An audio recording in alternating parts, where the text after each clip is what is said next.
কি করতাছ এটা?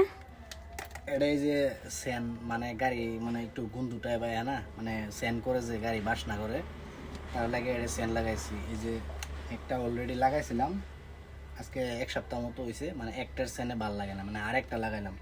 এটা গোলাপি রং না, এটা গোলাপি রঙের লাগাইলাম। আরেকটা এই যে পদম ফুলের ছবি লাগাইছিলাম, যে এটার সেন মানে অত একটা নাই, মানে তারপরে আরেকটা লাগাইলাম। মানে গাড়ি বয়ে থাকলে, গাড়ি চলাই গেলে মজা লাগে, সুগন্ধি হয় একদম মজার। আর এই সেন্টটা কিন্তু অনেক ভালাই আছে। আগে আমি যখন অতি ফার্স্ট যখন গাড়ি কিনছিলাম তখন মোটমাট সেন আসিন না, তারপরে গাড়ি চলাইছি যে বেশি একটা মানে ভাল লাগে নাই, মানে কিরম গুন্দুর টাইপ লাগছে, মানে গ্র্যান্ড করছে না। আর অনেক সেন্টটা যে লাগাইছি অন গাড়ির মধ্যে বইলেও মজা লাগে। আর দরজা যদি যখন খুলি, দরজা খোলার পরে যে অনেক মানে সুগন্ধি আসে, মানুষের গম পায় যায় যে গাড়ির সেন অনেক সেন লাগায় কই যাবা? এটা সেন লাগাই যাইতেছি না, অল্প কাম আছে। ডেইলি কাম